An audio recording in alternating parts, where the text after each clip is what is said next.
තෙරුවන් සරණයි පින්වත් ඔබ හැම දෙනාටම. සදහැවත්නේ සිත නිවී සනසන බුදු වදන අපේ හදවතට මහත් අස්වැසීමක් වගේම සාදු ජීවිතයට මඟ කියා දෙන්නක්. ඒ දහම ඔබ වෙත සමීප කරන්නට මේ පින්වත් හෝරාවේදී මේ දේශනාව පවත්වන පූජනීය කෝරළයාගම සරණතිස්ස ස්වාමින් වහන්සේ සාදුනාද පවත්වමින් පිළිගනිමු. සාදු සාදු සාදු. අද දේශනාවට දායකත්වය දරමින් කටයුතු කරන්නේ ඕස්ට්‍රේලියාවේ මෙල්බන් නුවර පදිංචි වීරපෙරුම චාමී අනුරාධා මහත්මිය සහ කැලුම් නිශාන්ත මොහොට්ටිගේ මහත්මයා ඇතුළු පින්වත් පිරිස. එහෙමනම් දේශකයන් වහන්සේට ගෞරවයෙන් යුතු ආරාධනා කරනවා මේ අවස්ථාවේදී මේ දේශනාව පවත්වන්නට. අවසරයි ස්වාමින් වහන්සේ. සාදු සාදු සාදු. සමන්තා චක්කවාලේසු අත්‍රා ගච්ඡන්තු දේවතා සද්ධම්මං මුනි රාජස්ස සුනන්තු සග්ග මොක්ඛදං ධම්මස්සවන කාලෝ අයං භදන්තා ධම්මස්සවන කාලෝ අයං භදන්තා ධම්මස්සවන කාලෝ අයං භදන්තා. නමෝ තස්ස භගවතු අරහතු සබ්බ ධම්මේසු අප්පටිහත ඥානචාරස්ස දස බලධරස්ස චතු වේසාරජ්‍ය විසරදස්ස සබ්බ සත්තුතමස්ස ධම්මිස්සරස්ස ධම්ම රාජස්ස ධම්මස්සාමිස්ස තථාගතස්ස සබ්බඤුනෝ සම්මා සම්බුද්දස්ස. නමෝ තස්ස භගවතු අරහතු සබ්බ ධම්මේසු අප්පටිහත ඥානචාරස්ස දස බලධරස්ස චතු වේසාරජ්‍ය විසරදස්ස සබ්බ සත්තුතමස්ස ධම්මිස්සරස්ස ධම්ම රාජස්ස ධම්මස්සාමිස්ස තථාගතස්ස සබ්බඤුනෝ සම්මා සම්බුද්දස්ස.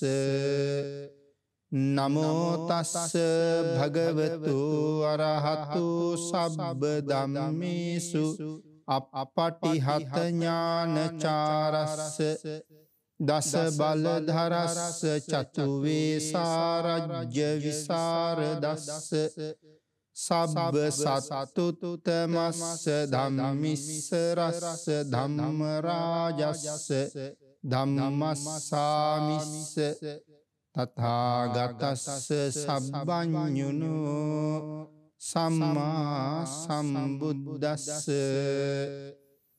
නමෝ තස්ස භගවතු අරහතු සබ්බ ධම්මේසු අප්පටිහත ඥානචාරස්ස දස බලධරස්ස චතු වේසාරජ්‍ය විසරදස්ස සබ්බ සත්තුතමස්ස ධම්මිස්සරස්ස ධම්ම රාජස්ස ධම්මස්සාමිස්ස තථාගතස්ස සබ්බඤුනෝ සම්මා සම්බුද්දස්ස.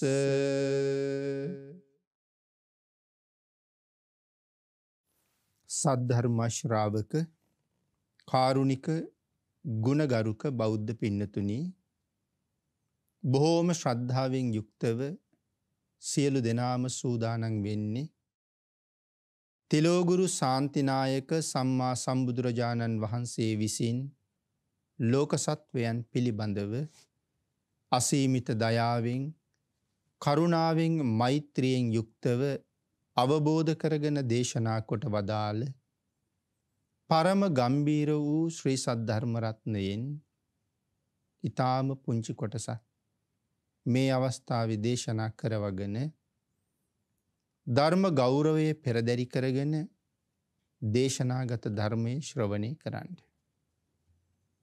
එසේ ධර්ම ශ්‍රවණය කිරීමෙන් ලැබෙන අවවාද අනුශාසනා තම තමන්ගේ ජීවිතවලට එකතු කරගෙන වඩාත් නිවැරදි මෙලව ජීවිතයක් ගත කරන්නත් නිවැරදි වුණ මෙලව ජීවිතයක් තුළින් සුගතිගාමී වූ පරලොව ආයිති භවයකින් සැනසෙන්නත් අවසානයේ ප්‍රාර්ථනා කරන බෝධියෙන් සැප සහිත ප්‍රතිපදාවෙන් ඊටාම ඉක්මන් භවයක උතුම් චතුරාර්ය සත්‍ය ධර්මය අවබෝධ කරගෙන මේ සංසාරයෙන් එතර වීමේ බලාපොරොත්තුවත් ඇතුව ඒ උතුම් බලාපොරොත්තු ප්‍රාර්ථනා ඒ ආකාරයෙන්ම මුදුන්පත් කර ගැනීම සඳහා මේ සිදු කරනු ලබන සද්ධර්ම දානමය කුසල කර්මයත් ධර්ම ශ්‍රවණානිසංසයත් ඔබේ ජීවිතය තුළ ඔබ මෙතෙක් සිදු කරගත්ත සියලුම පුණ්‍ය ධර්මයන්ගේ ආනුභාවයත් හේතු වේවා කියලා ප්‍රාර්ථනා කරමු. පින්නතුනි, අද ධර්මදේශනාවේ මාතෘකාව හැටියට මම යොදා ගන්න කල්පනා කළේ උතුම් වූ ධම්මපද පාළියේ සඳහන් වන අපේ බුදුරජාණන් වහන්සේ දේශනා කොට වදාළ තවත් උතුම් ගාථා රතනයන් දෙකක්. යතහාපි රුචිරං කුප්පං වන්නවන්තං අගන්ධකං ඒවං සුභාසිතා වාචා අපලා හෝති අකුබ්බතු.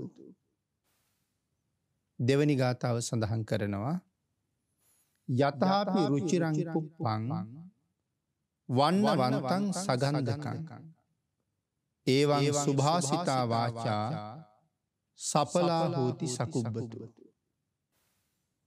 මේ ගාථා රත්නයන්ගේ සරල තේරුම අපි කෙටියෙන් මේ වෙලාවේ සිහිපත් කළොත් මනා සිත්කලු පැහැයෙන් උසස් වෙච්ච යම් පුෂ්පයක් තියෙනවද සිත් ගන්නා සුළුයි අලංකාර පැහැයක් සහිතයි නමුත් සඳහන් කළා වන්නවන්තං අගන්ධකං ඒ මල සුවඳ නෑ. ඊළඟට දේශනා කරනවා ඒවං සුභාසිතා වාචා අන්න ඒ වාගේ තමයි සුවඳ නැති මල යම්සේ නොවටිනවද යම් කෙනෙක් භාග්‍යතුන් වහන්සේගේ ධර්මය ඉගෙනගෙන ඒවං සුභාසිතා වාචා අපලා හෝති අකුබ්බතු. ඉගෙනගත්ත ධර්ම කාරණාව ජීවිතයට ප්‍රායෝගික කරගන්නේ නැති පුද්ගලයාගේ දහම් අධ්‍යාපනයත් සුවඳ නැති මලක් වගේ කියලා. දෙවනි ගාථාව සඳහන් කළා යතහාපි රුචිරං පුප්පං. රුචිර කියලා කියන්නේ ඊටාම ප්‍රියමනාප. ඒ වගේම සිත් කලු මේ වගේ නොයෙක් අදහස් තියෙනවා. විශේෂයෙන් සඳහන් කරනවා මේ සිත් ගන්නා යම් දේවල් රුචිර කියලා කියනවා කියලා. යතාපි රුචිරං පුප්පං මනාව සිත් ඇදගන්නා මල් වර්ග වර්ණයෙන් සහ සුවඳින් යුක්තයි. සමහර මල් බොහොම සුවඳයි ඒ වගේම බොහොම වර්ණවත්. දකින්න ඕනම කෙනෙක් ඒ මල කරා ඇදගන්න තරම් සමත් වෙනවා. ඒ නිසා සඳහන් කරනවා යතාපි රුචිරං පුප්පං වන්නවන්තං සගන්ධකං. සමහර මල් තියෙනවා ඊටාම ලස්සනයි ප්‍රියමනාපයි ඒ වගේම සුවඳයි. ඒවං සුභාසිතා වාචා අන් ඒ වගේම තමයි සමහරු බුදුරජාණන් වහන්සේගේ උතුම් වූ දේශනාව ශ්‍රවණය කරලා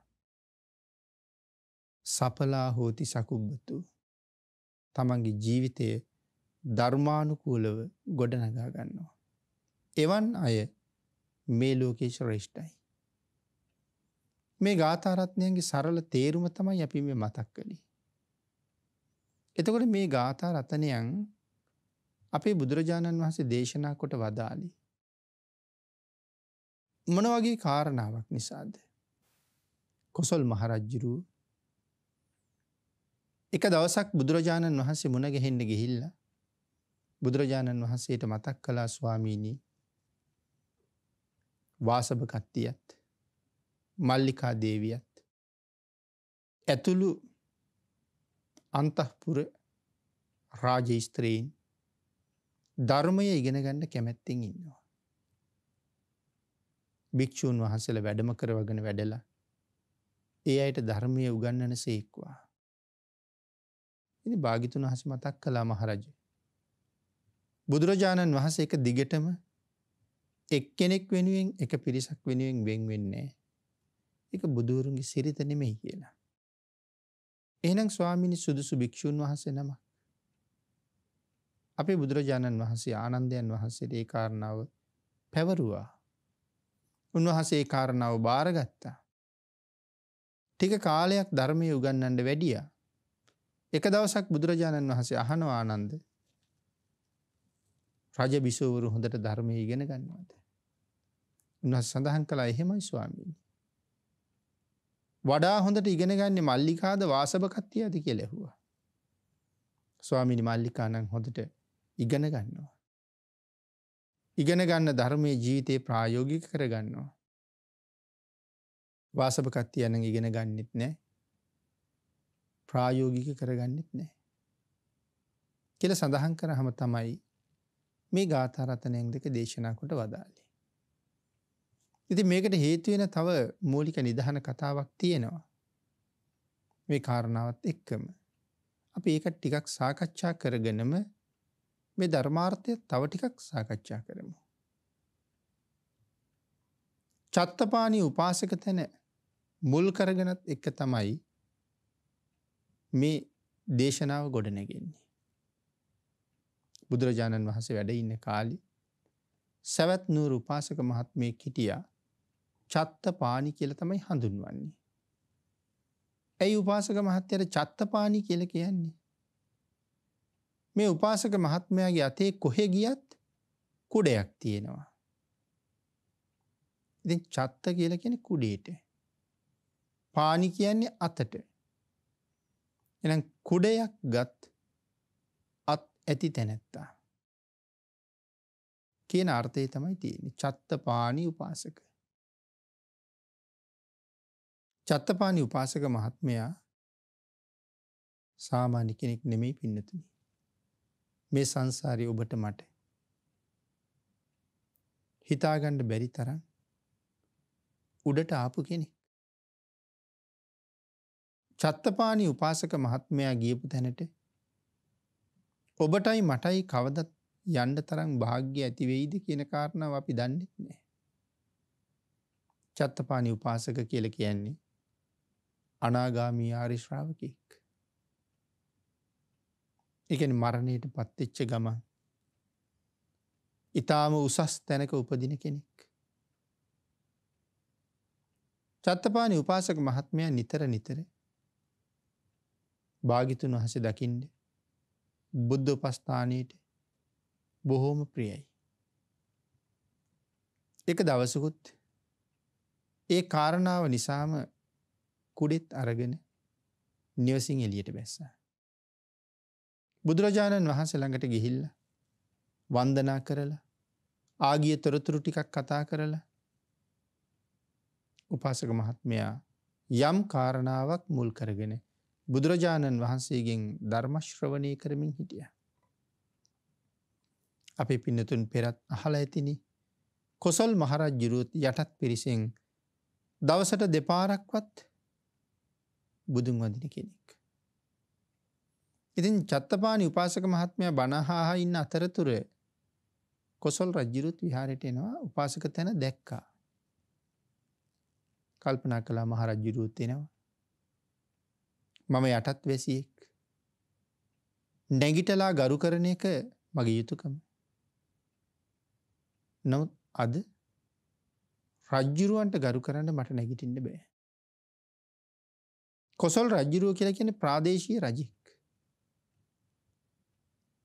මම ඉන්නේ කෝටි ලක්ෂයක් සක්වලේ මහරජ්ජුරුව ළඟ.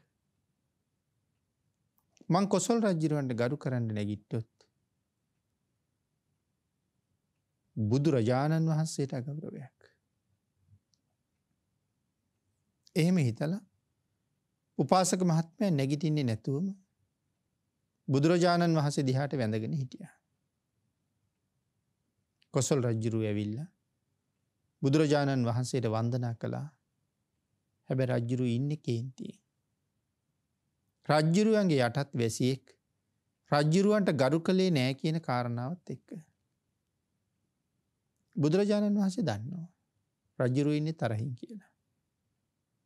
ඒ නිසා බුදුරජාණන් වහන්සේ කොසල් රජ්ජුරුවන්ට මතක් කළා මහරජය දන්නවද මේ ඉන්නේ කවුද කියලා.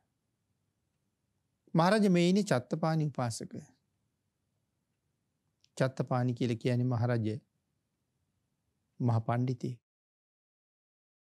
චත්තපාණ කියලා කියන්නේ මාර්ගඵලලාභියෙක්. ඉතා උසස් තැනකට මේ ශාසනයත් එක්ක ආපු කෙනෙක්. මේ ආදි වශයෙන් කරුණු දක්වහම කොසල් රජුගේ හිතේ තිබිච්ච අමනාප ගතිය මදක් අඩු වෙලා ගියා. රජුරුත් බුදුරජාණන් වහන්සේත් එක්ක ටික වෙලාවක් කතා බහ කරලා පිටත් වුණා. උපාසක මහත්මයාත් ධර්ම ශ්‍රවණය කළ දවසේ බුද්ධ උපස්ථාන කටයුතු ඉවර කරලා නිවසට පිටත් වුණා. එක දවසක් රජුරුව උඩුමහන් තලාවට වෙලා පහළ වීදිය දිහා බලාගෙන ඉන්නකොට රජුරුවන්ට දකින්න ලැබුණා අර කුඩේ අතේ තියාගත්ත උපාසක තැන රජ මිදුල හරහා කොහෙද යනවා. කොසල් රජුරුව වහාම පණිවිඩයක් කෙරේ එන්න කියලා. චත්තපාණි උපාසක මහත්මයා කුඩෙත් පාවහන් දෙකත් පසෙක තියලා රජ්ජුරුව ගාවට ගිහිල්ලා හිස නමල වැඳලා ආචාර කළා. රජ්ජුරුව අහනවා උපාසක පාවහන් දෙකයි කුඩෙයි අරගෙන මෙන්න ඉපැයි. සඳහන් කළා මහරජ මං රජ්ජුරුව ළඟට එන නිසා ඒ දෙක පහලින් තියලා ආවා. ඒ වෙලාවේ අහනවා මේ ඇයිද මට වැන්දි කියලා ඇහුවහම රජ්ජුරුව කියනවා මහරජ උපාසක මහත්මයා කියනවා මහරජ රටේ මහරජ්ජුරුවන්ට යටත් වැසියෙක් හැටියට මං ගරු කරන්න ඕනේ නේ කියලා. රජ්ජුරුව අහනවා එහෙනම් එදා වැන්දේ නැත්තේ මොකද බුදුරජාණන් වහන්සේ ළඟදී? ඒ වෙලාවේ මතක් කළා මහරජ ඔබ වහන්සේ දන්නවනේ මම ඒ වෙලාවේ හිටියේ කෝටි ලක්ෂයක් සක්වලේ මහරජ්ජුරුව ළඟ. එවන් මහරජෙක් ළඟ ඔබ කවුද මහරජ? ඔබවන් ප්‍රාදේශීය රජෙකුට මං ගරු කරනවා කියලා කියන එතන ඒක ලෞතර බුදුරජාණන් වහන්සේට කරන අගෞරවයක් වෙන හින්දා මම නැගිටින්නේ නැහැ කියලා. අපිටත් ඉගෙන ගන්න කොච්චර දේවල් තියෙනවද? මහා සංඝරුවන ළඟ ගැවසෙන සමහර අය දන්න හඳුනන තවත් භික්ෂුන් වහන්සේලා ඒ තැන් වලට වඩිනකොට ඒ අය නැගිටිනවා. නමුත් සිල්වත් ගුණවත් වස් වයසින් වැඩිහිටි මහ තෙරවරු ළඟ ඒ වෙලාවට ඉන්න අය ඊට වඩා වයසින් බාල වසින් බාල සංඝයා වහන්සේලා වඩිනකොට හිසනම ආචාර කිරීමක් මං හිතන්නේ වටි. තමන් තුළ තියෙන ගෞරවයේ ප්‍රදක්ෂිණක් ප්‍රදර්ශනය කරන එක වටි.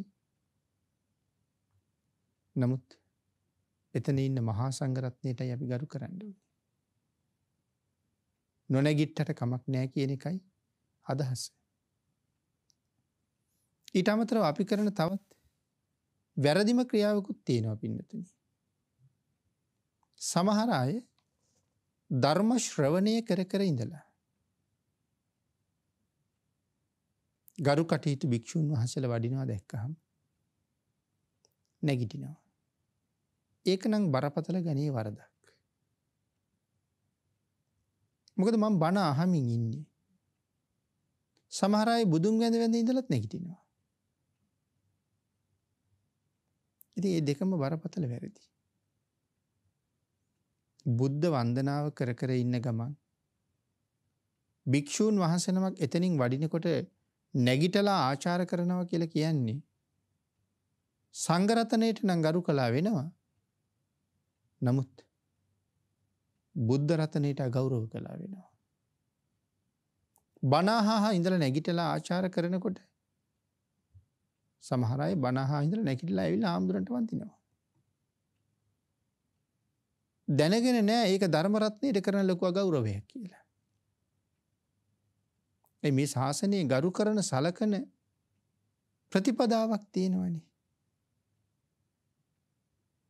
බුද්ධ රත්නයට ගරු කරන්නේ මුලින්ම.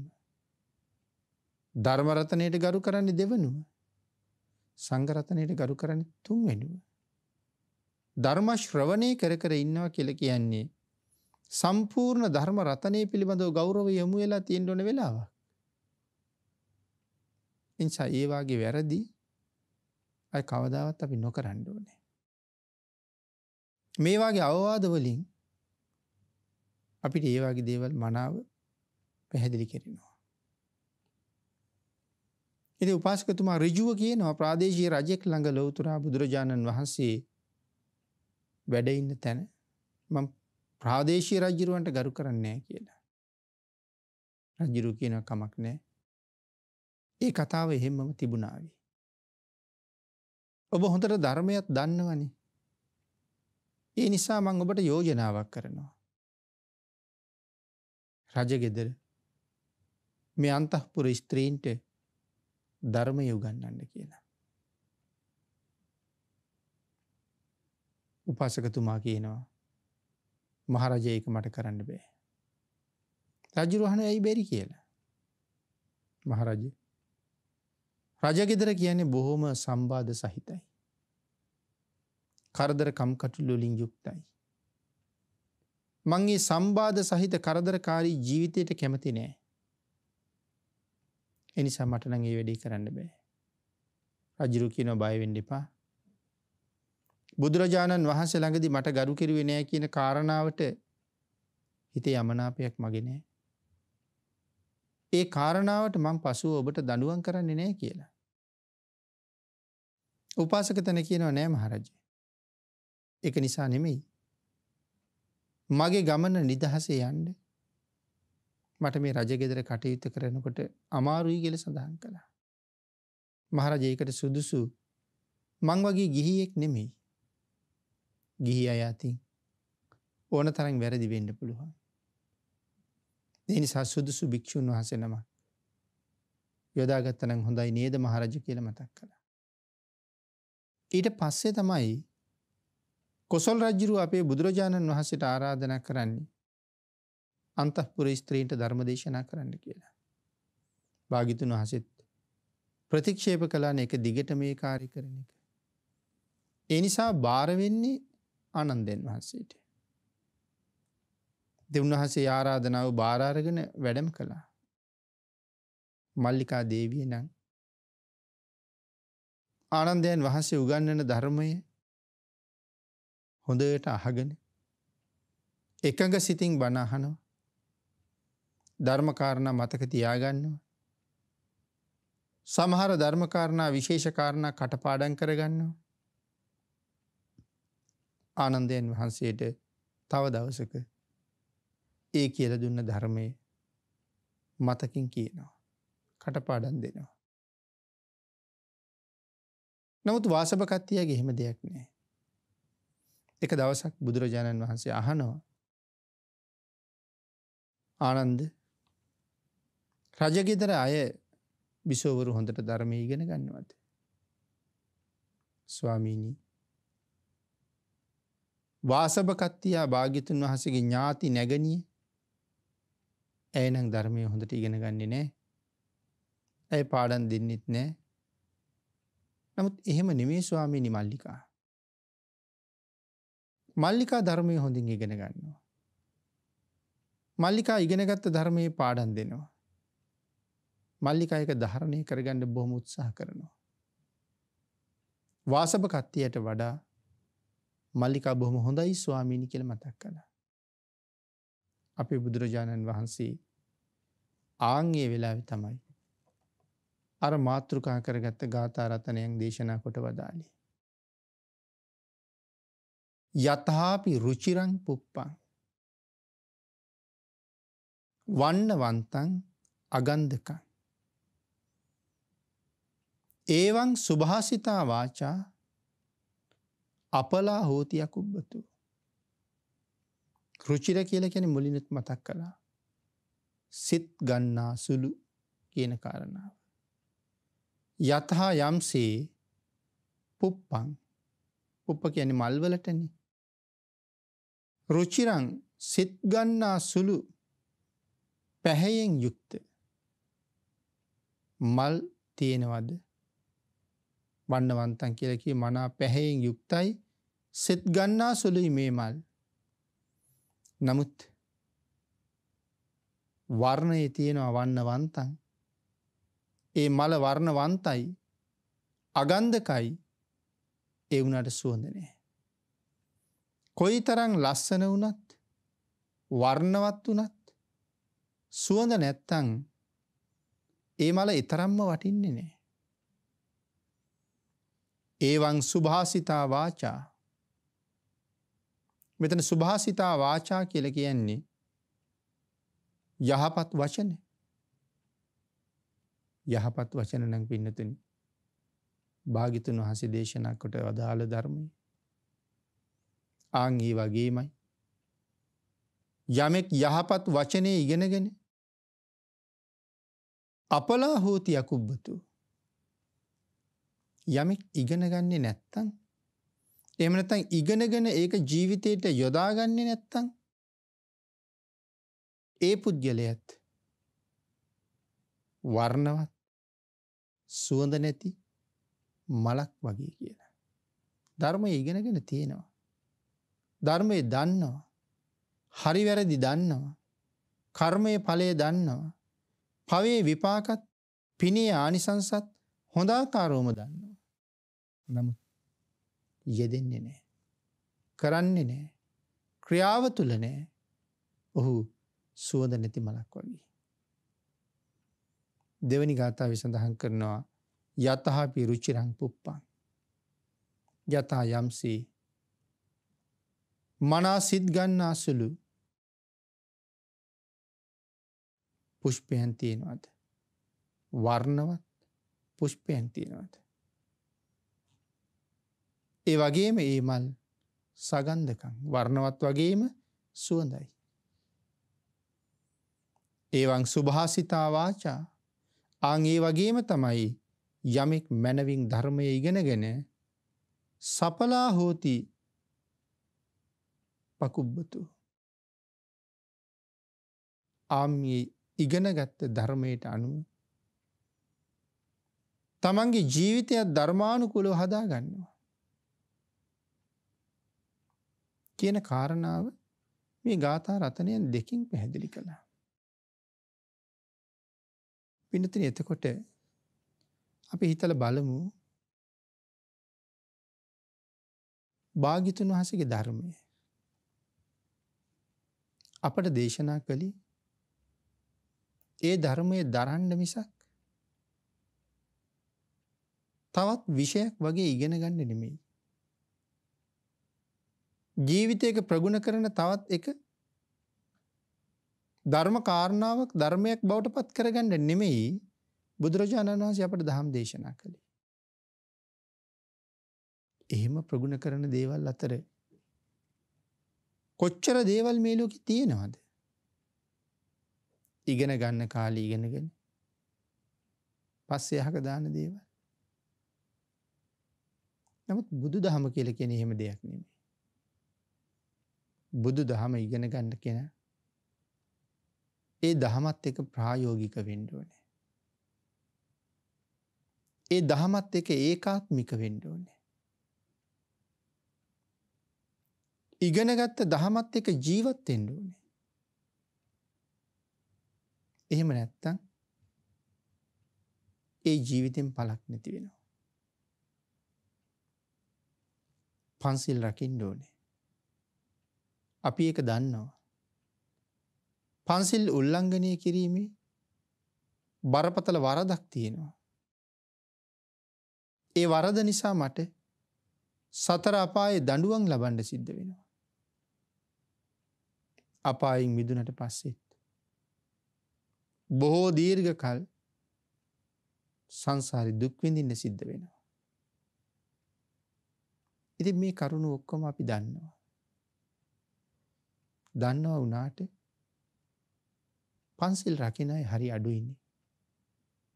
වැරදි බව දන්නවා. දැන දැන වැරදි කරනවා. සිල් මත පිහිටන අය අඩුයි. සීලේ බිඳ ගන්න අය වැඩි. හැබැයි මේ සිල් බිඳ ගන්න අයගෙන් වැඩි පිරිසක් සිල් බිඳගත්තාම මොකද වෙන්නේ කියන කාරණාව හොඳ ආකාරයෙන්ම දන්නවා. හොඳ ආකාරයෙන්ම දැනගෙනත් දරුණු කුරිරු විපාක තියෙන බව දැනගෙනත් නොසලකිල්ලෙන් සිල් බිඳ ගන්නවා. අන් ඒ නිසා දේශනා කළා මේ ධර්මය ඉගෙනගෙන පිළිපදින්නේ නැති කෙනා වර්ණවත් නමුත් සුවඳ නැති මලක් වාගේ කියලා. ඇත්තටම ධර්මයේ දැනගෙන එය පිළිපදින්නේ නැති එක ජීවිතේ ලැබෙන ලොකු අවාසනාවක්. නොදන්න කෙනෙක් නොදන්නකම නිසා පිළිපදින්නේ. දන්න කෙනෙක් දැනගෙන නොපිළිපදිනවා කියලා කියන්නේ. ඒක Tamanටත් ලොකු අවාසියක්. ඒක රටට ජාතියටත් ලොකු අවාසියක්. ඒ නිසා පින්නතුනි ධර්මය හොයා ඉගෙනගෙන ජීවිතයට එකතු කරගන්න ඕනේ. ඔබට මතක ඇති දහම් සොඬාදී රජවරු රාජ්‍ය අතෑරලා ධර්මය හොයාගෙන ගියේ. මහා කප්පිනාදී මහරජවරු රාජ්‍ය අතහැරියා තුනුරුවන් වෙනුවෙන්. බුදුන් දහම් සඟුන් ලෝකෙ පහළ වෙලා කියලා කියනකොට රජමාලිගාවට ගිහිල්ලා රාජ්‍ය බාර දීලා යුතුයකම් ඉෂ්ට කරලා තුනුරුවන් හොයාගෙන යනවා කියලා කල්පනා කළේ නැහැ. මගදී අහන්න ලැබුණේ තුනුරුවන් ලෝකෙ පහළ වෙලා කියලා. ඇමතිවරුන්ට මතක් කළේ තුනුරුවන් පහළ වෙලා නම් මට තවත් රාජ්‍යක ගිහිලා කරන්න දෙයක් නැහැ. මම මෙහෙම්ම පිටත් වෙනවා ඒ බුදුරජාණන් වහන්සේ හොයාගෙන. එහෙම කතා කළේ. ඒ තුනුරුවනට තියෙන ගෞරවය, තුනුරුවන් පිළිබඳව තියෙන භක්තිය, තුනුරුවන්ගේ සරණ පිළිබඳව තියෙන විශ්වාසය වහ දහම හොයාගත්. ඒ දහම ජීවිතයට එකතු කරගත්. ධර්මානුකූල ජීවිතයක් ගොඩනගා ගත්තා. සතුටින් මෙලව ජීවත් වෙලා සතුටින්ම මෙලවින් සමුගන්නවා. ඒ වගේ සඳහන් කළා දෙවෙනි ගාථාවේ. පළවෙනි ගාථාවේ සඳහන් කළේ ධර්මය ඉගෙනගෙන ප්‍රායෝගික නොකරගෙන ජීවත් වෙන අය සුවඳ නැති මල් වගේ. වැඩක් නැති පිරිසක්. හැබැයි යම් කෙනෙක් ධර්මය ඉගෙනගත්ත දේ තමන්ගේ ජීවිතයට ප්‍රායෝගික කරගන්නවා නම් ධර්මානුකූලව ජීවිතේ ගොඩනගනවා නම් ඒ ගොඩනැගීම තිසරණයෙන් පටන් ගන්නවා නම් මනාව තිසරණ මත පිහිටලා ජීවිතයට වටිනා රැකවරණයක් හදාගෙන ඊළඟට පන්සිල් වලට ඇවිල්ලා පන්සිල් ආරක්ෂා කරමින් මුලින් හදාගත්ත රැකවරණය දෙගුණ තෙගුණ කරලා තහවුරු කර ගනිමින් කටයුතු කරනවා නම් යමෙක් ඔහු මේ ලෝකේ බොහොම සුවඳ ඇති මලක්. පංචශීල ප්‍රතිපදාව මත විතරක් හික්මුණා නෙමේ. ප්‍රාණඝාතයෙන්, හොරකමින්, වැරදි කාම සේවනයෙන්, මුසාවෙන්, සුරාවෙන් ඈත් වුණා විතරක් නෙමෙයි. නිති පන්සිල් ආරක්ෂා කරගෙන පොයට අටසිලුත් ආරක්ෂා කරනවා. ගෘහස්ත දස සීලයත් සමාදන් වෙනවා. මේ ආදී මහා කුසල් රැස් කරනවා සමහර දවස්වලට. ධර්මයෙන් දේශනා කළා සිල් රැක්කොත් යම් කෙනෙක් ඔහු සුගතියක උපදිනවා කියලා. ඒ කාරණාව ධර්මය තුලින් දැනගෙන සුගතිය සොයා යාම සඳහා ධර්මානුකූල මඟකට පිළිපදිනවා. ඒ භාග්‍යතුන් වහන්සේ දේශනා කරලා තියෙනවා. ඒ වචනයට ගරු කරනවා. ඊළඟට භාග්‍යතුන් වහන්සේ දේශනා කළා දස දාන වස්තුවත් සම්පූර්ණ කරගන්න කියලා. බුද්ධ වචනයට ගරු කරන කෙනා එකපාර නැතත් එකින් එක හෙමින් හරි දස දාන වස්තුවත් සම්පූර්ණ කරනවා. ධර්මය ඉගෙනගෙන ජීවිතයේ ධර්මානුකූල මාවතකට යොමු කරාගෙන දාන සීල භාවනාදී කටයුතු වලින් ජීවිතේ සමෘද්ධමත් කරගෙන තමන් ඉගෙනගත්ත ධර්මී බොහෝ දෙනාට උපකාර කර කර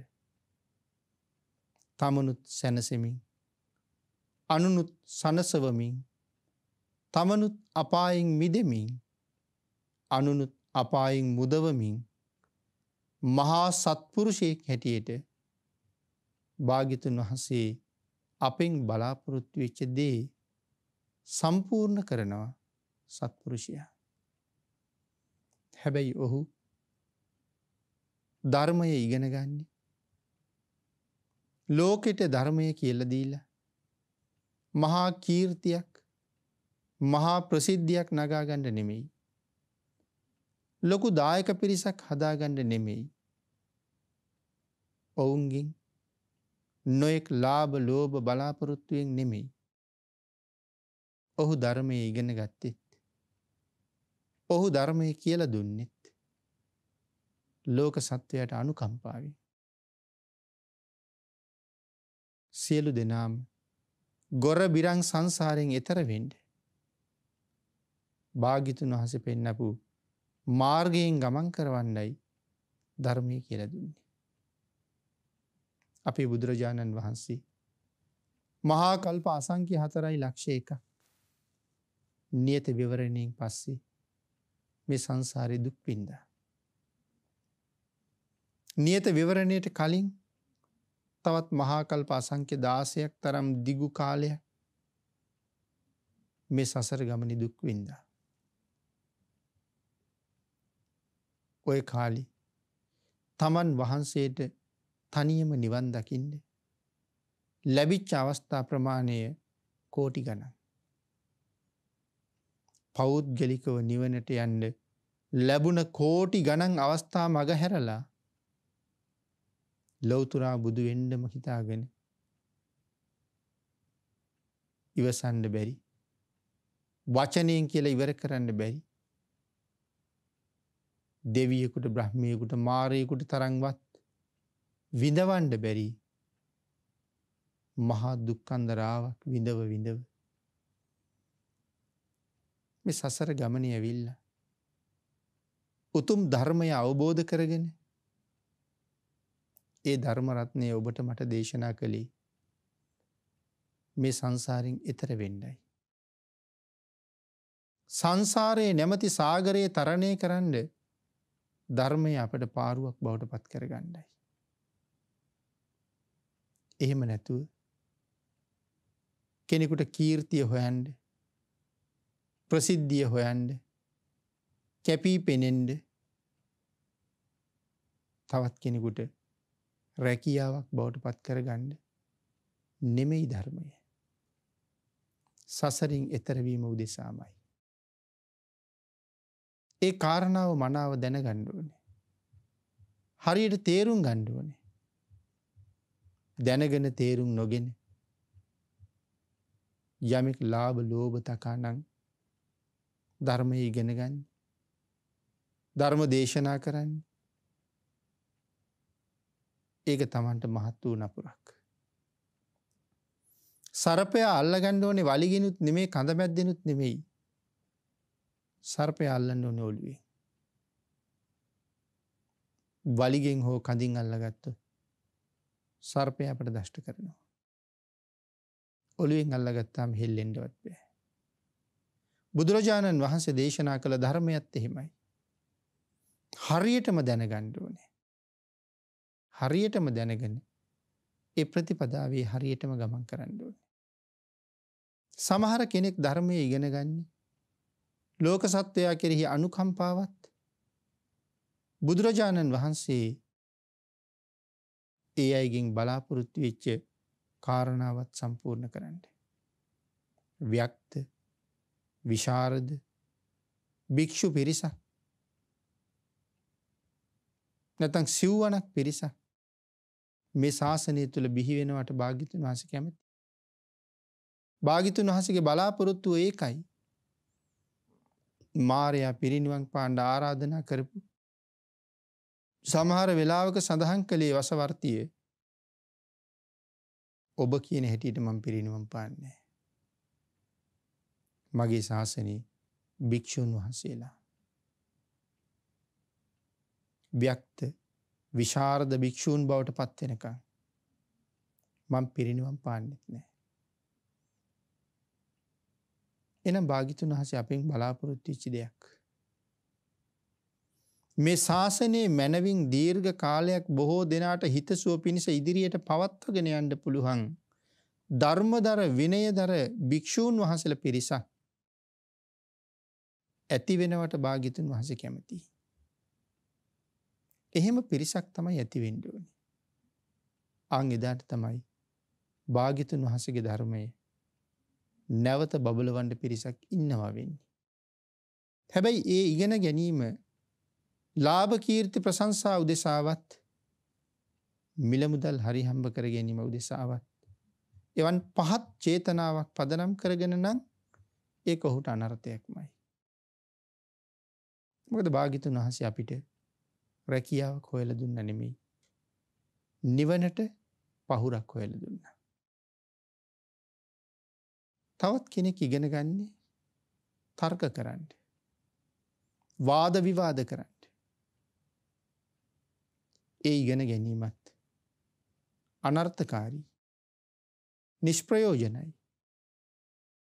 තර්කය උදෙසා, වාදය උදෙසා ධර්මයේ ඉගෙන නොගත යුතුයි. ධර්මයේ ඉගෙන ගත යුත්තේ අනුකම්පාව, කරුණාව, මෛත්‍රිය මත පිහිටලා මටත් අනුන්ටත් යහපතක් කරන්නයි. යම් කෙනෙක් ඒ අති උතුම් ධර්ම රත්නේ මනාව ඉගෙනගෙන බොහෝ දේ දන්නවා, සිල් රකින්න දන්නවා, සිල් රකින්න හැටි දන්නවා, දන් දෙන්න දන්නවා, සකසලා පිළියෙල කරලා මනාව පිළිගැන්විය යුතුයි කියලා දන් දිය යුතු ආකාරය පිළිබඳව දන්නවා. ඒ වගේම තමයි සම්මා සම්බුද්ධ ශාසනය ඉදිරියට පවත්වන්න කළ යුත්තේ මොනවද කියලා දන්නවා. සියල්ල දන්නවා. හැබැයි දන් දිය යුතුයි කියලා දැනගත්තට දන් දෙන්නේ නැහැ. සිල් ආරක්ෂා කළ යුතුයි කියලා දැනගත්තට සිල් ආරක්ෂා කරන්නේ නැහැ.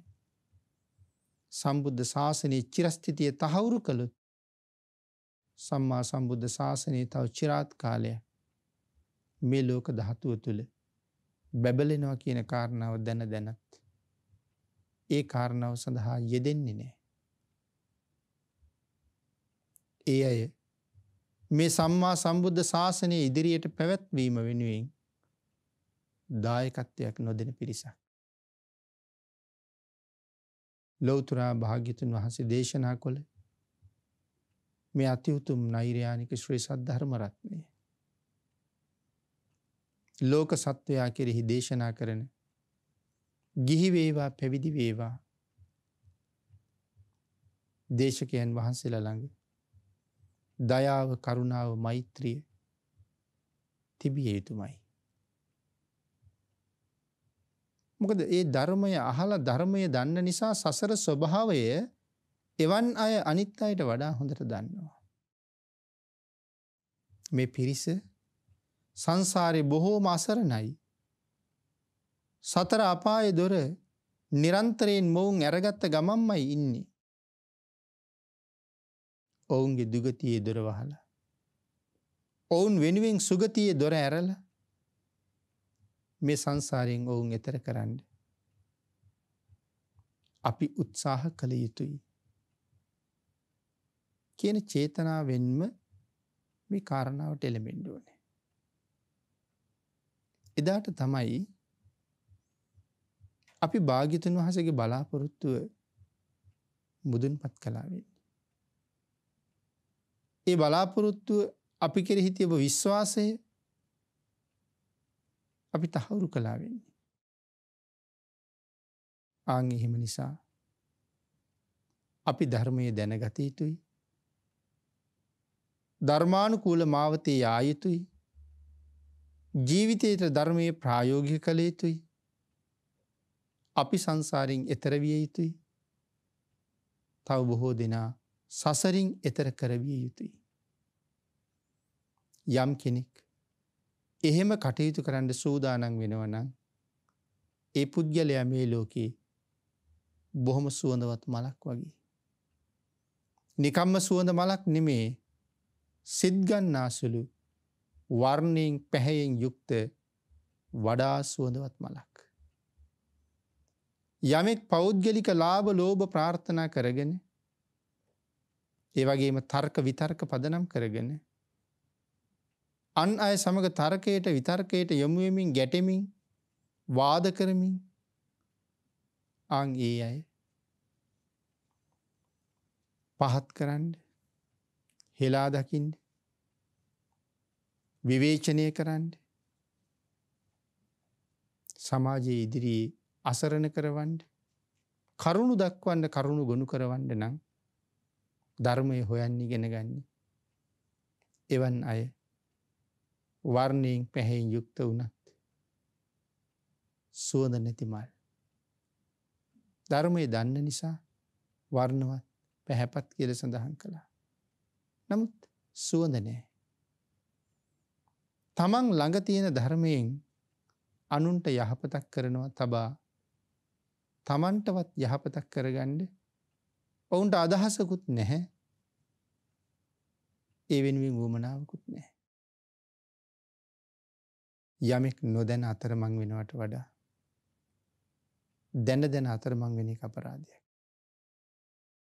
ආන් ඒ නිසා භාග්‍යතුන් වහන්සේ දේශනා කරපු මේ නිර්මල ධර්ම රත්නය ඔබට මට සසර කෙරවල කරලා අමා මහ නිවනින් සැනසීම උදෙසාමයි. එවන් වූ ධර්මය අපි දැනගන්නවා වගේම අන් අයට කියලා දෙන එක මේ ලෝකේ සත්පුරුෂයාගේ යුතුයකමයි.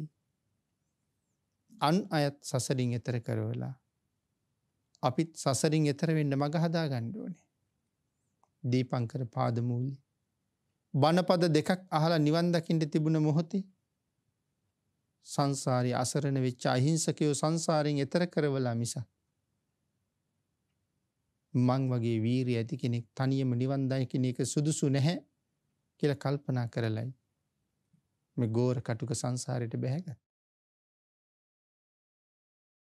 ඒ මහා සත්පුරුෂ මුනීන්ද්‍රයන් වහන්සේගේ ඒ අති උදාරතර වූ සිතුවිල්ලට අපි කොයිතරම් ගරු කළ යුතුද කියලා හිතලා තමනුත් ධර්මානුධර්ම ප්‍රතිපත්තියේ යෙදිලා භාග්‍යතුන් වහන්සේ සතුටු වෙන විදිහට ලෝක සත්වයා සසරින් එතර කරවන විදිහට භාග්‍යතුන් වහන්සේගේ ධර්මය නිවැරදිව දේශනා කරලා බොහෝ දිනාට මහ කල්යාණ මිත්‍රයෙක් බවට පත් වෙලා සංසාරයෙන් එතර වෙන්න අදිෂ්ඨාන කරගන්න ලෝක කුඩා ඔබ සියලු දෙනාටම තුනුරුවන්ගේ ආශිර්වාදයෙන් ශක්තිය ධෛර්යය භාග්‍ය වාසනාව උදා වේවා කියලා ආශිර්වාද කරනවා. පින්නතුනි අද ධර්මදේශනාවේ දායකත්වයේ දරනු ලබන්නේ ඕස්ට්‍රේලියාවේ මෙල්බන් නුවර පදිංචි වීරප්පෙරුම චාමි අනුරාධා මහත්මිය සහ කැලුම් නිශාන්ත මොහොට්ටිගේ මහත්මයා විසින් සෙත් ප්‍රාර්ථනා කරනවා දේශකයන්න් වහන්සේටත් බණ්ඩාරවෙල ඥානසිරි ස්වාමින් වහන්සේටත් කෑගල්ලේ අනුත්තරා සිල්මෑණියන් වහන්සේටත් අරියධම්ම ස්වාමින් වහන්සේ ඇතුළු සියලුම කල්යාණ මිත්‍ර ස්වාමින් වහන්සේලාට නිදුක් නිරෝගී සැපය දීර්ඝායුෂ ලැබී ශාසනික සේවාවන් තවදුරටත් සාර්ථකව ඉදිරියට කරගෙන යාම සඳහා ශක්තිය ධෛර්යය භාග්‍ය වාසනාව උදා වේවා කියලා ප්‍රාර්ථනා කරනවා. පෙබරවාරි 13 වන දින උපන් දිනේ යෙදී තිබෙන අප පුතු ඩෙනිට් ඩෙවෝන් මොහොට්ටි පුතණුවන්ට ආශිර්වාද කරන අතර නිරෝගී බව චිරජීවනයේ ලැබේවා කියලා ප්‍රාර්ථනා කරමින් ධර්ම මාර්ගය තුල ගමන් කිරීමට පුතුට රත්නත්‍රි ආශිර්වාදයේද නොඅඩුව ලැබේවා කියලා ප්‍රාර්ථනා කරන අතර චාමි අනුරාධා මහත්මියගේ සහ කැලුම් නිශාන්ත මොහොට්ටිගේ මහත්මාගේ කියන දෙදෙනාගේම සුජීවත්ව සිටින දෙමව්පියන්ට නිරෝගී සැප දීර්ඝායුෂ ලැබේවා. හීනැටිගල කනත්තගේ පුෂ්පා මාලනී මෑණියන් ඇතුළු දෙදෙනාගේම නමින් මියගිය සියලුම ඥාතීන්ට මේ රැස් කරගත් උතුම් පුණ්‍ය ධර්මයන් අඩු නැතුව අනුමෝදන් වේවා කියලා ප්‍රාර්ථනා කරලා තියෙනවා. අනුරාධා මහත්මිය සහ නිශාන්ත මහත්මයා විසින් පුණ්‍යානුමෝදනා කළ සියලු දෙනාටම පින් අනුමෝදන් වේවා. ආශිර්වාද කළ පුතණුවන්ට රත්නත්‍රි ආශිර්වාදය ලැබේවා. ආශිර්වාද කළ මහා සංඝරත්නයේ සියලු දෙනා වහන්සේටමත් ඒ තුනුරුවන්ගේ අනන්ත ආශිර්වාදය ලැබේවා. දායකත්වයේ දරන පින්නතුන් දෙපළ ඇතුළු සියලු දෙනාටම ඊ타ම ඉක්මන් භවයක ඊ타මත්ම කෙටි කාලයකින් සැප සහිත ප්‍රතිපදාවකින් උතුම් චතුරාර්ය සත්‍ය ධර්ම අවබෝධයෙන් සසරින් එතර වෙන්න භාග්‍ය වාසනාව ලැබේවා කියලා ප්‍රාර්ථනා කරමු. ආකාශට්ඨා ච බුම්මට්ඨා දේවා නාග මහිද්దికා පුඤ්ඤන්තං අනුමෝදිත්වා චිරං රක්ඛන්තු ලෝක සාසනං දේවෝ වස්සතු කාලේන සස්ය සම්පත්ති හේතුච පීතෝ භවතු ලෝකෝ ච රාජා භවතු ධම්මිකෝ